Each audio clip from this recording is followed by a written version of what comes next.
आज हम लोग दूसरा नंबर का क्वेश्चन देखेंगे, जो संविधान के बाद जो सेकंड नंबर का क्वेश्चन है, प्रस्तावना पर आधारित है।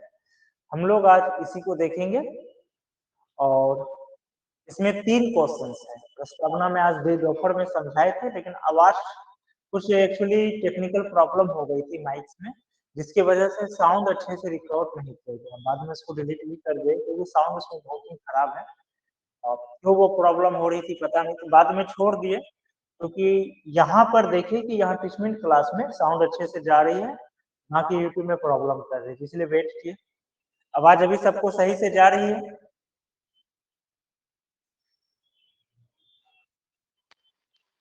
आवाज सही से जा रही है ना? अभी सही से? चलिए ठीक है, अब समझते हैं। सवाल है, भारतीय संविधान के प्रस्तावना में वर्णित शब्दों की व्याख्या करते हुए संविधान के स्रोत, स्वरूप और उद्देश्य पर चर्चा। तो सबसे पहले हम लोग ना प्रस्तावना को समझते हैं कि प्रस्तावना है क्या। वास्तव में संक्षेप में हम लोग प्रस्तावना को समझेंगे, पूरा संक्षेप में। ठीक है, संविधान बनना शुरू हुआ, संविधान सभा बना। संविधान सभा का पहला बैठक हुआ था 9 दिसंबर 1946, है ना, 9 दिसंबर 1946। और इसका इसमें अस्थायी अध्यक्ष कौन था? अस्थायी अध्यक्ष कौन था? सच्चिदानंद सिन्हा। ठीक है, सच्चिदानंद सिन्हा इनके अस्थायी अध्यक्ष थे। फिर 11 दिसंबर 1946 को क्या हुआ? दूसरा अस्थायी अध्यक्ष चुना गया। ये 3 डेट बहुत इंपॉर्टेंट है। 11 दिसंबर 1946। इसमें कौन चुना गया अस्थायी अध्यक्ष? डॉक्टर राजेंद्र प्रसाद। डॉक्टर राजेंद्र प्रसाद, ठीक है, ये चुने गए अस्थायी अध्यक्ष। उसके बाद एक चीज बता दूं कि संविधान सभा 2 रूप में काम करते थे 15 अगस्त 1947 को। पहला संविधान सभा के रूप में भी, दूसरा संसद के रूप में। जब संविधान सभा संसद के रूप में काम करती थी, तब उनके अध्यक्ष हो जाते थे गणेश राव मल्ल। इनको फादर ऑफ लोकसभा भी कहा जाता है। ठीक है, अब देखिए 13 दिसंबर 1946, ये भी एक संविधान सभा में, ये भी एक इंपॉर्टेंट डेट। इस डेट को क्या हुआ था? जवाहरलाल नेहरू, भारत के प्रधानमंत्री पंडित जवाहरलाल नेहरू, तभी तक ये भारत के प्रधानमंत्री नहीं बने थे, जवाहरलाल नेहरू, इन्होंने क्या किया? संविधान के लिए उद्देशिका प्रस्तुत। अब ये उद्देशिका क्या था? इस उद्देशिका में चर्चा किया गया कि भाई हमारा संविधान कैसा होना चाहिए। जैसे हम लोग को एक काम करते हैं तो उसका एक उद्देश्य होना चाहिए ना। सबसे पहले हम लोग एक संविधान बना रहे हैं, तो हमारे संविधान का एक उद्देश्य होना चाहिए, ताकि हम लोग उसी अनुसार संविधान का निर्माण कर सके, उसी उद्देश्य। तो वो एक उद्देशिका लाया गया, हमारा संविधान कैसा हो नहीं है। और उस उद्देशिका पर ऐसा नहीं कि नेहरू जी उस पे को उसका ड्राफ्ट तैयार किया, नेहरू जी प्रस्तुत किए संविधान सभा पर, फिर उस उद्देशिका पर भी चर्चा हुई। उद्देशिका पर संविधान सभा में चर्चा हुई और 22 जनवरी 1947, 22 जनवरी 1947 को क्या हुआ? ये उद्देशिका पास भी हो गया। ये उद्देशिका पास हुआ संविधान सभा में। अब हो गया कि अब हम लोगों को इसी उद्देश्य करना। वो उद्देशिका अगर चले तो काफी लंबा चौड़ा है, उस पर हम लोग नहीं चलेंगे। उसके बाद क्या हुआ कि जब वो उद्देशिका पास हो गया, संविधान बन गया, संविधान सभा में वो उसी के अकॉर्डिंग चला, संविधान बना। अब हमारे संविधान में तो बन गया, अब सवाल ये आया कि संविधान अब आज से 70, 75, 76 साल पहले जाए और आज का अंतर आ गया कि भाई जरूरी नहीं कि आने वाले जनरेशन भी सेम इसी तरह रहे, दुनिया बदलेगी। आने वाले जनरेशन को हो सकता है कि कुछ नई तरह के वहां का माहौल बने या नई समस्या है, उन्हें लगे कि नहीं, उनको संविधान अनकंफर्टेबल लगने लगे। इसके लिए क्या किया गया? संविधान में एक प्रक्रिया दिया गया। कौन सा प्रक्रिया? संशोधन का प्रक्रिया। संविधान बनाने वाले ने क्या किया? कहा कि ऐसा कर, हम लोग एक व्यवस्था रखते संशोधन का, कि आप संशोधन कर सकता है। ये संशोधन कौन कर सकता है? संसद कर सकती है। संविधान सभा को क्या किया गया था? जब संविधान अंगीकृत अधिनियमित हो गया तो उसके बाद क्या हुआ? संविधान सभा संविधान बनने के बाद संविधान सभा को संसद में परिणत कर दिया गया, तब वो पूर्ण रूप से संसद बन गया, यानी कि 2 फॉर्म से वो 1 फॉर्म में आ गए। तो अब कहा गया ये जो संसद है ये संशोधन कर सकती है। तो अब बात है कि अब संशोधन करेगी तो उसके लिए एक प्रक्रिया का भी संसद जो संशोधन करती है उसके लिए एक प्रक्रिया का वर्णन है। वो प्रक्रिया पर अभी हम लोग चर्चा नहीं करेंगे, लेकिन अब सवाल ये था कि हो सकता है कि इसका फायदा उठा के आगे की कोई सरकार मनमानी करे, या फिर वो हम लोग जिस उद्देश्य से बना है उस उद्देश्य से भटक जाए, जिस उद्देश्य को माइंड में रखते हुए हम लोग बनाए हैं उस उद्देश्य पे ना होकर के वो कुछ और उद्देश्य लेके चले। इसके लिए तब क्या किया गया, कहा गया कि नहीं, आने वाली पीढ़ी को भी गाइडलाइन मिलते रहे, हम किस भाव से किस उद्देश्य से संविधान बना है ये समझ सके, क्या हमारा उद्देश्य रहा, उनको वो गाइडलाइन देने के लिए क्या किया गया, उद्देशिका को ही प्रस्तावना में बना दे। हालांकि उद्देशिका और प्रस्तावना 100% सिमिलर नहीं है, बहुत सारे अंतर है, लेकिन मुख्य रूप से जो इनका मुख्य जो जरूरत का लगा, जो लगा कि नहीं आने वाले समय में भी ये सब चीजें, ये सब गाइडलाइन देना जरूरी है, ये सब रहना ही चाहिए, यानी कि संविधान का में ये सब चेंज नहीं होना चाहिए। संविधान का जो हमारा स्रोत हो यानी सोर्स हो, या फिर जो इनका स्वरूप हो, इनका नेचर, या फिर जो इनका उद्देश्य हो, वो सब में इनको क्या होना चाहिए, चेंज नहीं होना चाहिए, इनका पर्पस नहीं बदलना चाहिए, उन सबको प्रस्तावना में शामिल किया गया। प्रस्तावना को भी संशोधन किया जा सकता है क्योंकि ये संविधान का ही अंग है, लेकिन प्रक्रिया के अंतर्गत, और संविधान का जो उनका मूल ढांचा है, तो बेसिक स्ट्रक्चर है, वो चेंज नहीं होना चाहिए। तो उद्देशिका ही क्या बन गया, प्रस्तावना बन गया। ठीक है, आवाज जा रही है ना सही से, आवाज जा रही है सबको सही से, मैसेज कर दीजिए आज आवाज आप लोगों की आएगी नहीं। ठीक, तो ये हमारा उद्देश्य का प्रस्तावना बना। अब क्या हो गया, यहाँ के बाद क्या हुआ, इन सब के बाद अब हम लोग प्रस्तावना आया, तो अब सवाल इसी प्रस्तावना पर कि जो प्रस्तावना में वर्णित शब्द है उनको व्याख्या करते हुए संविधान के स्रोत, यहाँ कॉमा होगा, स्वरूप और उद्देश्य पे चर्चा करना। Discuss the source, nature and purpose of the constitution, explaining the words mention in the preamble of the Indian constitution. ठीक है, तो कहने का अर्थ ये है कि इसमें क्या है, कहा जा रहा है 3 शब्द। देखिए क्वेश्चन दिखने में 2 भाग में नजर आता है। पहला भाग क्या है, पहला भाग प्रस्तावना में वर्णित शब्दों का व्याख्या करना है। दूसरा भाग क्या है कि संविधान के स्रोत, स्वरूप और उद्देश्य पे चर्चा करना। 2 भाग में दिख रहा है, लेकिन क्वेश्चन सिर्फ एक भाग। क्या भाग है भाई, तो वो सिर्फ इतना कि ये दोनों आपस में जुड़ा हुआ। कैसे जुड़ा हुआ है, तो इसको ऐसे समझिए, संविधान में जितने भी शब्द हैं उसको हम लोग 3 भागों में बांट सकते हैं। जैसे स्रोत, स्रोत कौन सा है, हम भारत के लोग। इसका मतलब क्या हुआ कि भारत का संविधान क्या है, भारतीय द्वारा है। भारत का संविधान भारतीय द्वारा है, केवल संविधान सभा में बैठे 300 के आसपास लोगों द्वारा नहीं है, ये भारतीयों के द्वारा बनाया, वो उनके प्रतिनिधि है केवल, वो 300 के आसपास लोग के केवल प्रतिनिधि है। यानी तो समस्त भारत के जितने भी लोग हैं, ऑल पीपल ऑफ इंडिया, वो क्या कर रहे, संविधान बना रहे हैं, उनका कॉन्स्टिट्यूशन बनाने में योगदान है वो।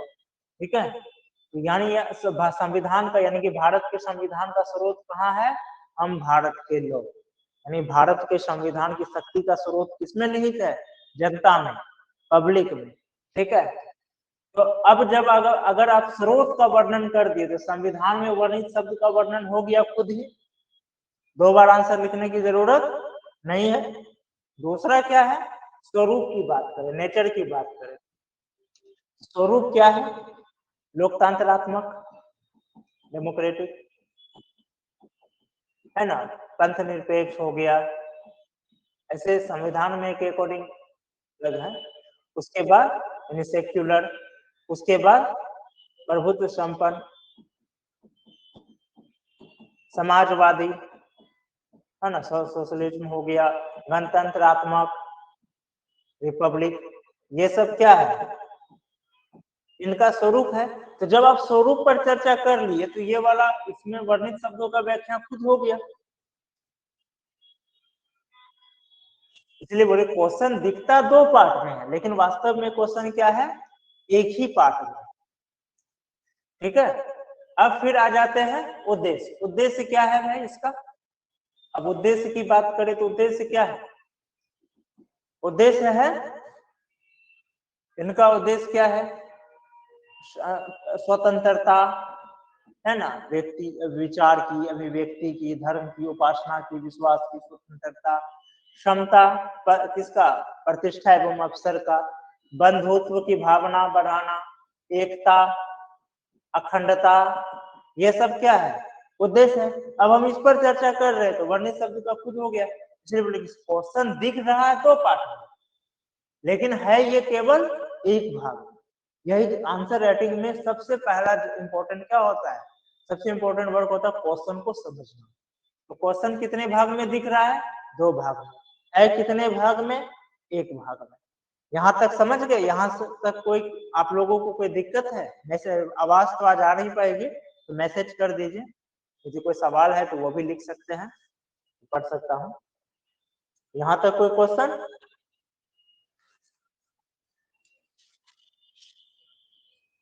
कोई क्वेश्चन है यहाँ तक आप लोगों का?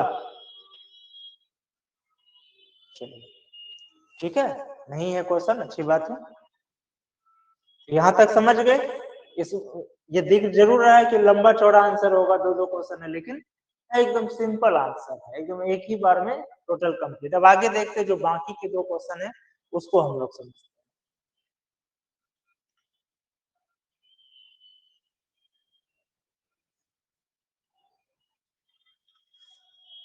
देखिए दूसरा क्या है, प्रस्तावना संविधान की आत्मा या कुंजी है, इस तथ्य पर प्रकाश डाले। बिल्कुल वही चीज है, आपको कुछ नहीं करना। क्यों आत्मा और कुंजी, आत्मा या कुंजी समान है भाई? क्योंकि प्रस्तावना से क्या होता है, संविधान का स्रोत, स्वरूप और उद्देश्य पता चल जाता है, इसीलिए इसको आत्मा या कुंजी समान कहते हैं, एक ही चीज है।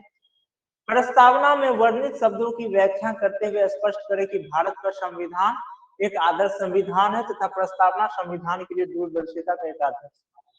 तो भाई क्यों आदर्श संविधान होगा? स्वाभाविक बात है, क्योंकि ये हमारा प्रस्तावना से ही क्या होता है, स्पष्ट होता है कि क्या स्पष्ट होता है कि शक्ति का स्रोत क्या है भारत में, तो जनता है। ठीक है, यानी कि जनता को ऊपर रखा गया है।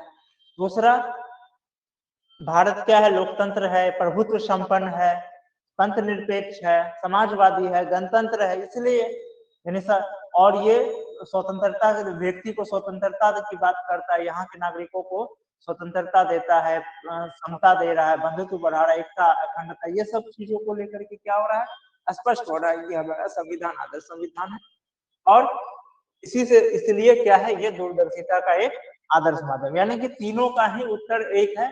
बस क्या होगा, लिखने का तरीका बदल जाएगा, थोड़ा सा क्या होगा, लिखने में चेंज कर, इसको जहाँ सीधे तौर पे लिख देना है वहीं पर इसको क्या है कि थोड़ा यही सब चीजों को करते हुए थोड़ा लास्ट में स्पष्ट करना है कि हाँ इन सब कारणों से प्रस्तावना संविधान की आत्मा है या कुंजी समान है। उसी तरह इसमें भी वही चीज करना है कि व्याख्या करते हुए, एक एक शब्द का व्याख्या करते हुए स्पष्ट कर देना गया। इस तरह से देख सकते हैं कि आधुनिक युग के अनुसार जनता को, जनता संविधान प्रस्तावना से स्पष्ट होता है कि संविधान सर्वोच्च है जिसका शक्ति का स्रोत जनता है, एवं यहाँ सबको बराबर प्रतिष्ठा, अवसर, प्रतिष्ठा और अवसर का समानता मिल रहा है, स्वतंत्रता मिल रहा है। इन सब के कारण क्या है, यह स्पष्ट हो रहा है कि हमारा संविधान एक आदर्श संविधान और संविधान, और ये क्या कर रहा है, दूरदर्शिता का एक आदर्श माध्यम भी है।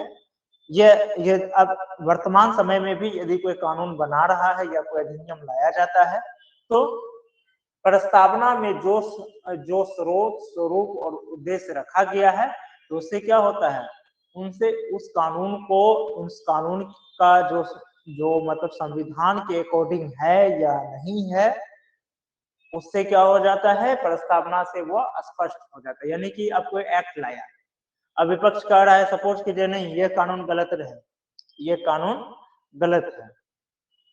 इसको एग्जाम्पल के लिए ऐसे समझिए, अगर आज सरकार एक कानून ला रही है, कानून क्या ला रही है कि फलना कोई ऐसा चीज है जिसमें महिला नहीं जा सकती, ठीक है, क्यों क्यों नहीं जा सकती है? क्योंकि महिलाएं कमजोर होती है, मान के चलिए। और वो क्या किया, सरकार 2-4 ऐसे कुछ एग्जाम्पल दिखा करके वो साबित भी कर दिया। सपोज कीजिए कि दिखा दिया कि हाँ कानून मतलब पुलिस में महिलाओं को रखने से क्या होगी, समस्याएं हो रही है, महिलाएं जो होती है वो सही से ड्यूटी नहीं कर पाई, 1-2 कुछ एग्जाम्पल दिखा के कर दी। तो अब आप कैसे मानिएगा? तो सबसे उसके लिए क्या है भाई, उसके लिए हम लोग को प्रस्तावना देखना नहीं, प्रस्तावना में क्या करा, पद और प्रतिष्ठा में समता का सबको क्या मिलना चाहिए, अवसर, समान अवसर मिलना चाहिए, यह स्पष्ट है। तो इससे क्या हो गया, वो समझ गए कि वो एक्ट गलत है।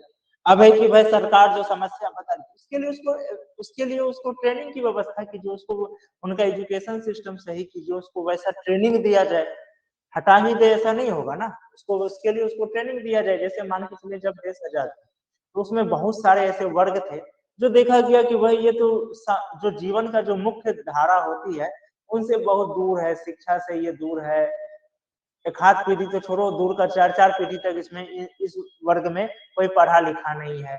अगर अगर इसको बराबर का ये मतलब कि जाए तो जाए कैसे, कंपटीशन में अगर बैठे भी तो जाए कैसे, तो उसके लिए क्या किया गया, आरक्षण का लाया गया। आरक्षण उसी के लिए लाया गया कि चलो जो कमजोर है वो आगे बढ़े, कमजोर है वो आगे बढ़े।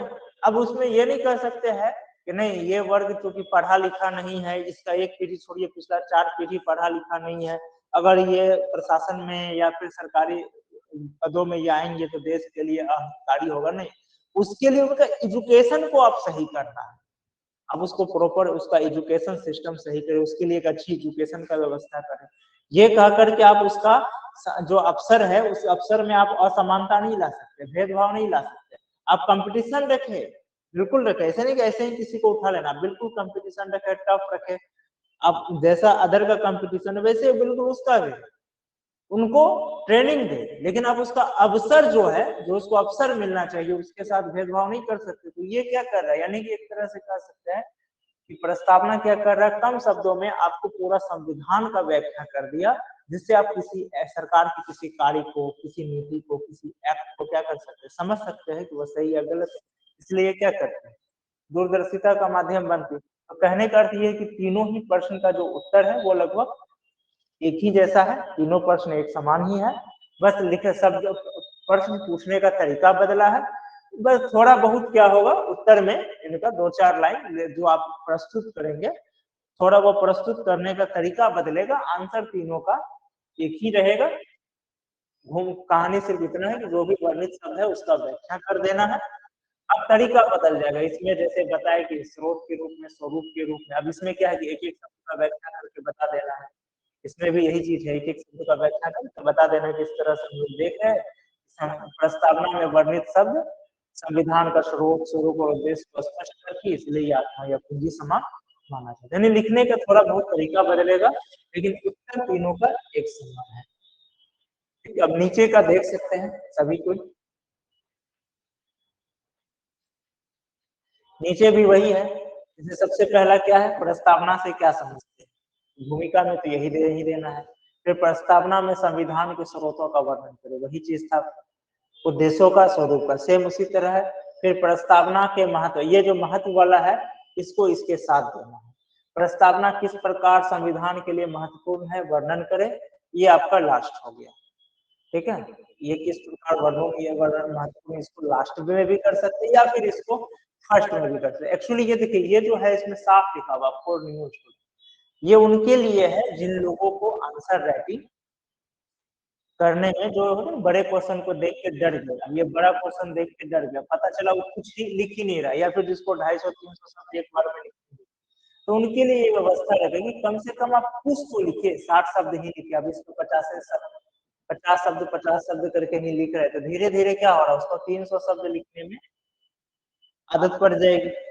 इसको चलिए एक बार में लिखने में आपको समझ में नहीं आ रही, ये तो सिंपल तरीके से है। तो ये क्वेश्चन दो देने का दो रीजन कि वो स्टूडेंट जिनको इसको लिखने में दिक्कत हो रही है तो वो कम कम शब्द में ही इसको लिख, और जब आप इन सबको मिलाइएगा ना तो पता चलता है कि इसका आंसर हो गया। तो ये एक तरह का डायरेक्शन की का भी काम करता है। और वो स्टूडेंट जो नए हैं जिसको शुरुआत में लिखने में दिक्कत होती होती है उसके लिए भी हेल्प करता है। ये आप लोग को भी यदि कोई क्वेश्चन बड़ा लगे तो लगे कि नहीं इसको नहीं लिख पाएंगे तो इस पर अच्छे से, हर क्वेश्चन में 4 न्यू स्टूडेंट के लिए दिया हुआ, इस पर अच्छे से विचार करें या इसको लिखने का प्रयास कीजिए, ये अपने आप आपका होने लगेगा। ठीक है, तो यहाँ तक और कोई सवाल सबको समझ में आ गया? कोई सवाल भी है आप लोगों का?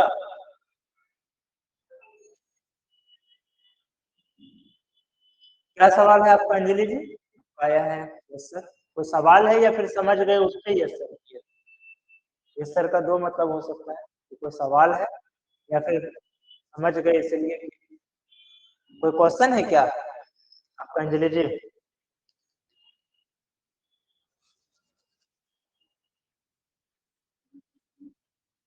अच्छा, तो ठीक है, समझ गए तो इसका आंसर लिखे। और अब आप पूरा लिख चुके हैं इसका आंसर, आपका कॉपी चेक तो किए नहीं है, तो जिस तरह से समझाया है क्या उसी उसी के अकॉर्डिंग लिखे हैं आंसर आज आज जो भेजे हैं?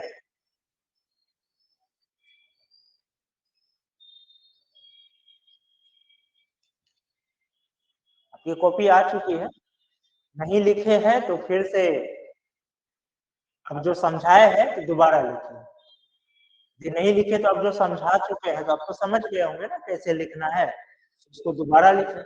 अगर नहीं लिखे हैं ऐसे हम उस कॉपी को भी देख लेंगे और देख के हम ग्रुप में ही रिव्यू दे देंगे। ठीक है, तो फिर से जो है लिख करके कल भेजिए, कल दोनों का कॉपी एक साथ करेंगे। नवीन तो आ नहीं रहे, नवीन और निशांशु दोनों गायब हैं। कल आप दोनों भेजिए और कल दोनों का कॉपी एक साथ चेक करते हैं, ठीक है? आज का क्लास यहीं एंड कर रहे हैं। कल कल क्लास होगी आंसर राइटिंग की, कल संडे लेकिन होगी, तो आप लोग भेज दीजिएगा, ठीक है?